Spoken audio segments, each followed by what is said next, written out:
Dive into a world where ancient caves whisper truths, a rogue operative unravels her own lies, and the fight for water becomes a battle for the soul of humanity. Rachel Kushner's Creation Lake will grip you and never let go. In Creation Lake, Rachel Kushner crafts an electrifying blend of spy thriller, philosophical meditation, and dark satire, shortlisted for the 2024 Booker Prize. Follow Sadie Smith, a cunning ex-FBI agent turned freelance provocateur, as she infiltrates a radical eco-commune in rural France to sabotage their resistance against a corporate water heist. But as she navigates the anarchist's idealism, the enigmatic musings of their cave-dwelling guru Bruno Lacombe, and the haunting echoes of prehistoric past, Sadie's mission spirals into a reckoning with her own fractured identity. With razor-sharp prose and a kaleidoscope of ideas, from Neanderthal melancholy to anti-capitalist rebellion, this chapter-by-chapter summary unveils the heart of a novel that's as thought-provoking as it is unput-downable. The book unfolds in the rocky, sun-baked southwest of France. Sadie is dispatched to infiltrate Le Moulin, a radical eco-commune of young anarchists resisting a government-backed water diversion project that threatens local aquifers. Her mission: provoke them into an act of violence that justifies their dismantlement. What begins as a cynical infiltration evolves into a profound unraveling of Sadie's armored self-assurance.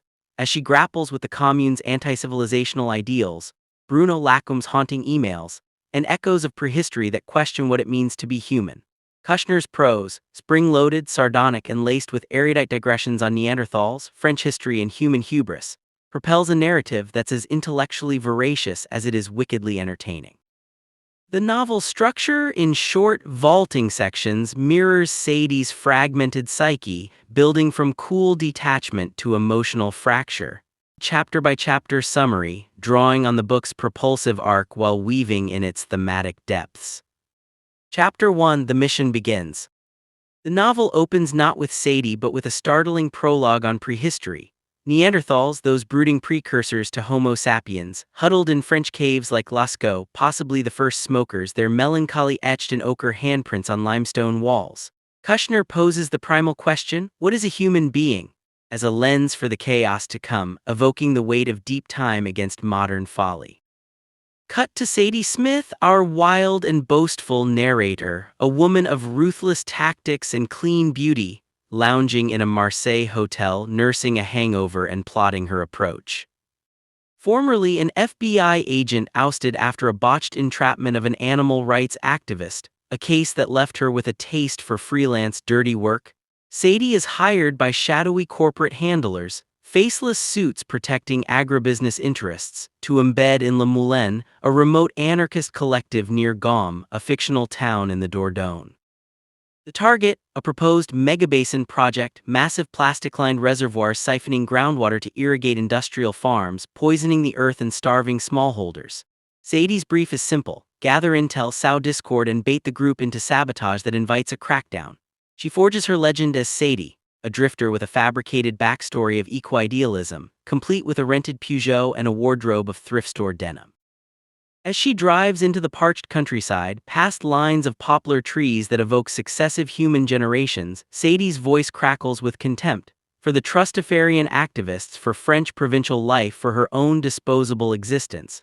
Yet beneath the swagger, a flicker of unease. She's drawn to the land's ancient ghosts, the ice-cold springs bubbling from cavernous depths. This chapter sets the noir tone, taut, cynical, laced with dark humor, as Sadie arrives at Le Moulin's gates posing as a willing farmhand. The commune, a ragtag band of 20-somethings tilling communal plots and debating primitivism, greets her with wary hospitality. Pascal Balmy, the earnest, bearded leader and Bruno's acolyte, sizes her up over watery chickpea stew. Sadie smirks inwardly. These Moulinards are no match for her manipulations.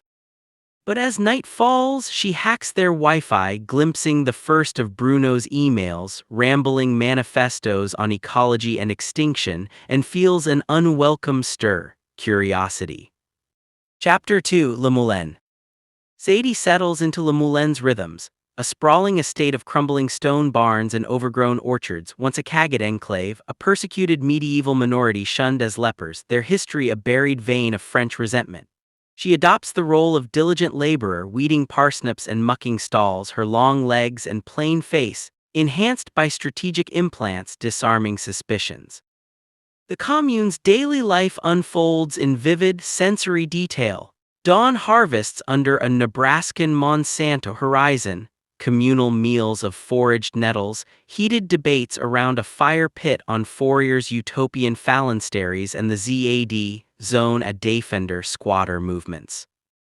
Kushner paints the Moulinards with affectionate satire, their earnest veganism, DIY solar panels, and chants against late-stage capitalism. But through Sadie's gimlet eye, they emerge as flawed idealists, overeducated dropouts chasing authenticity in a world that commodifies rebellion. Haskell, Bruno's surrogate son, confides in her over midnight joints, revealing the group's philosophy. Not mere environmentalism but a rejection of civilization itself, inspired by Bruno's cave-dwelling exile. Sadie nods sympathetically, all while cataloging vulnerabilities, rifts between purists and pragmatists, a simmering affair between two members that could explode. She seduces Lucian, a lanky mechanic with a crush on American accents, for access to the group's encrypted drives, bedding him in a hayloft while mentally dissecting his trusting puppy vulnerability. Flashbacks punctuate the immersion. Sadie's FBI days entrapping a PETA radical in a sting gone wrong, her real name redacted like a blacked-out dossier. As she integrates, the land works its subtle alchemy, the crunch of gravel underfoot, the metallic tang of spring water, eroding her detachment. By chapter's end, she's intercepted a cache of Bruno's emails forwarded to Pascal, poetic rants on water as life's creation lake, stolen from subterranean veins to feed corporate greed. Reading them by headlamp, Sadie scoffs at the mysticism but lingers on Bruno's query. Are we sapiens, clever apes, or just thieves of the Earth's memory? For the first time, her mission feels less like a game and more like trespass. Chapter 3: Bruno's Influence. Bruno Lacombe emerges as the novel's spectral heart, a 60-something ex-philosopher turned hermit, holed up in a limestone cave for 12 years, his only lifeline a battered laptop and sporadic emails. Sadie, rifling through Pascal's inbox, devours these missives like contraband, dense, looping treatises blending anthropology, ecology, and autobiography. Bruno decries the megabasins as vampiric incursions echoing Vichera collaborations that sold out the peasantry. He invokes the Cagot's erased history as a parable for modern erasure. But it's his prehistoric obsessions that hook Sadie, Neanderthals as depressive visionaries, outcompeted by sapiens' ruthless adaptability, their extinction a cautionary tale for our eco-apocalypse. We are the thieves who lit the first fires, Bruno writes, and now the world burns. Kushner interweaves these emails seamlessly into Sadie's narration. Her sardonic gloss, "Oh, please, caveman TED Talk," masking a growing fascination. At Le Moulin, Sadie's provocations begin. She plants whispers of bolder action, a nighttime raid on surveyors, while charming the group with tales of U.S. pipeline protests. Tensions simmer. A vegan zealot clashes with a hunter in their midst. Lucian's jealousy flares when Sadie flirts with a sculptor named Elise. Flashbacks deepen Sadie's enigma. A childhood in a Rust Belt town, a linguistics PhD abandoned for spycraft, a string of aliases like shed skins. Bruno's voice seeps in, challenging her isolation. The cave is not escape, it's confrontation. And she finds herself tracing cave walls during solitary hikes, imagining Lascaux's bison galloping into oblivion. By chapter's close, Sadie meets a local informant, a grizzled farmer bitter over water rights who tips her to the commune's red and the black faction hardliners plotting real disruption. Empowered, she escalates, suggesting they target the subminister overseeing the basins at an upcoming foire agricole. But as Bruno's words echo, humanity is a rupture in time, Sadie pauses, hand in a spring's chill flow, wondering if she's the rupture. Chapter 4: Internal Conflicts. Sadie's immersion deepens, but so does her disquiet. Labor at Le Moulin, hauling compost, repairing windbreaks, grounds her in the body's betrayals, blisters on palms that once signed NDAs, sweat-stung eyes mirroring the drought's glare. She bonds uneasily with the Moulinards, sharing absinthe with Elise, who carves fertility totems from oak, debating Kropotkin with a tattooed ex-banker. Yet her empathy curdles into self-loathing. Why does their fragile utopia stir something in her, this woman who's believed in nothing since the womb? Kushner amplifies the satire. Sadie's catty asides on French cheese reeking of defeat, clash with lush evocations of the land's pulse. The poplars whisper like ancestral tongues. Internal monologues fracture the pace. Sadie's FBI fallout, a lover's betrayal that hardened her into a puppet master. Bruno's latest email arrives, a poignant wartime vignette of his father's resistance heroism, undercut by post-war sellouts, prompting Sadie to question her handler's corporate venality. She provokes a schism, leaking a falsified memo about Pascal's betrayal, but the fallout humanizes him. His tearful defense reveals a foster-son devotion to Bruno. Alone, Sadie downs pilfered cognac, staring at stars that predate Sapiens, her contempt for the group mingling with envy for their shared purpose. A midnight confrontation with Lucian, accusing her of emotional thievery, forces a rare vulnerability. "I'm not here to save or destroy, I'm just passing through." As thunder rumbles, a rare rain mocked as capitalist tears, Sadie's ethical fault lines crack. Is she the seductress or the seduced? Chapter 5: The Commune's Ideology. This chapter pivots to exegesis. Sadie's delving into Bruno's writings via a stolen USB, unspooling the Commune's anarcho-primitivist creed. Kushner structures it as a philosophical interlude. Sadie's summaries laced with footnotes like asides, blending erudition and irony. Bruno's canon, intertwining deep ecology with Debord's Society of the Spectacle, posits civilization as a thermodynamic swindle. Sapiens' fire mastery birthed hierarchy, extraction, extinction. The megabasins symbolize this: plastic tombs leaching toxins, evaporating communal waters into void. Sadie attends an ideology circle, where Moulinards parse Bruno's emails, his Kaget lore as anti-state allegory, Neanderthal depression as Sapiens' repressed shadow. She contributes slyly, citing Grieber on Det's fictions, earning nods while plotting their exposure. Flashbacks to her academic youth, parsing Saussure in a fluorescent seminar, underscore her intellectual kinship with Bruno, a bond she resents. The chapter's heart: a solo trek to a prehistoric site where Sadie pockets a flint shard, feeling the weight of unremembered hands. Provocation mounts, she forges evidence of a rival group's infiltration, stoking paranoia, but Bruno's latest dispatch on the creation lake as womb of life floods her with unwelcome awe. We steal from the deep to feed the shallow. By end, ideology bleeds into action. Whispers of the Foire plot solidify, Sadie's role as catalyst thrilling and terrifying her. Chapter 6: Relationships and Tensions. Interpersonal webs tight, Kushner's dark comedy blooming in the Commune's soap opera undercurrents. Sadie's liaisons complicate. Lucian's clingy ardor bores her, but Elise's raw passion, fueled by shared sketches of basin blueprints, ignites a queer tension, blurring mission and desire.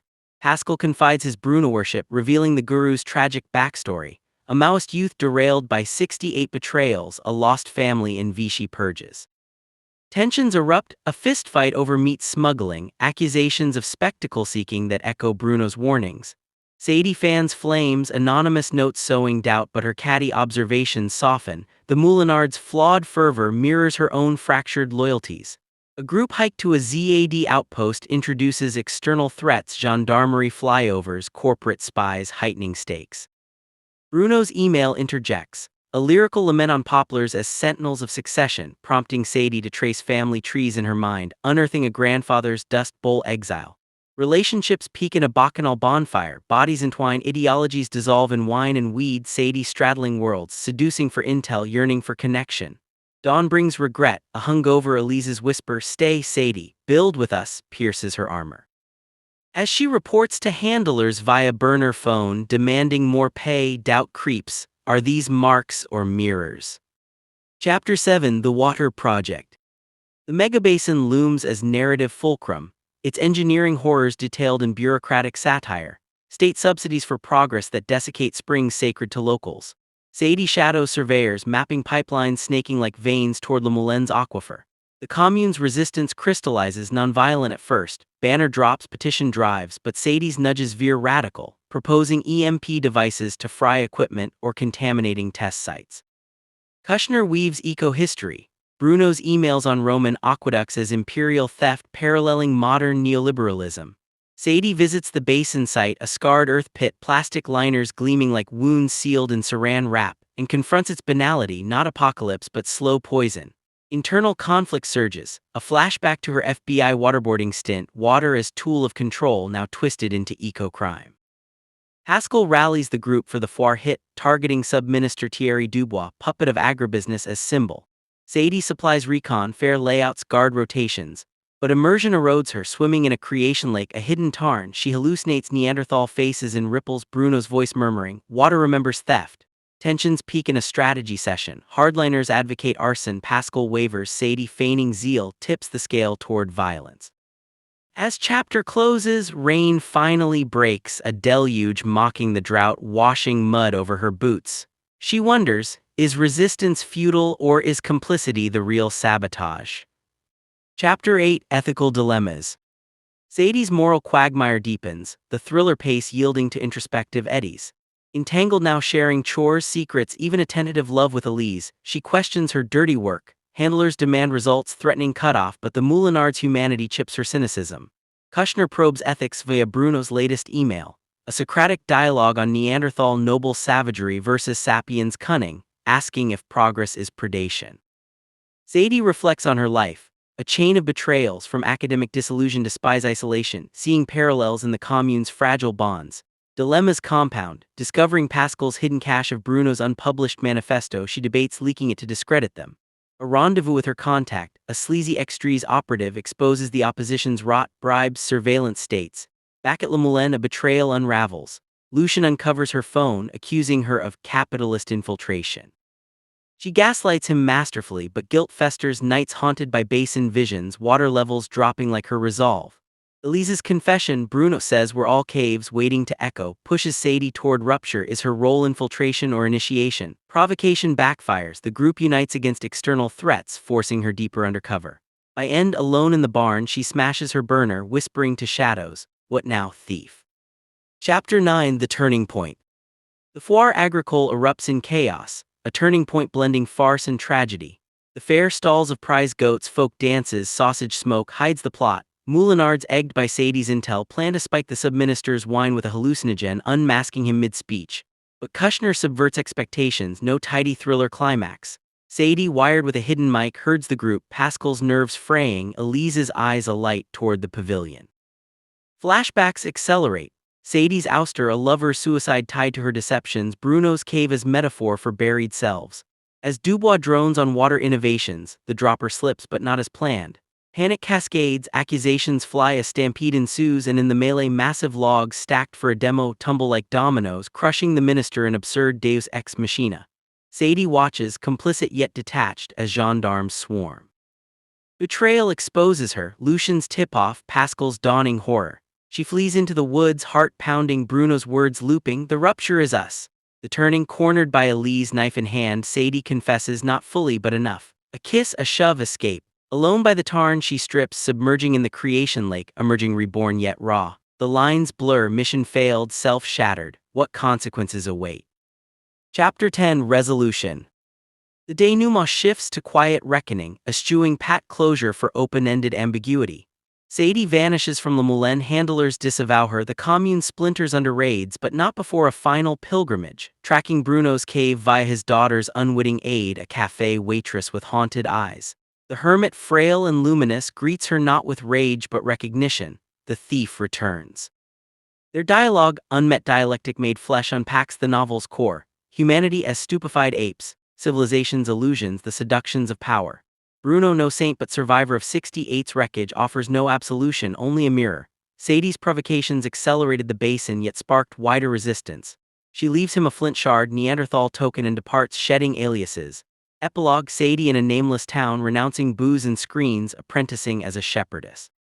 Poplars line her horizon, water flows unchecked. Reflections cascade, on identity as fluid as aquifers, purpose as cave shadow play, impact as ripples in deep time. Kushner ends on a piercing note, Sadie, unmoored from gender's scripts, gazes at stars. We are the fire and the dark that follows.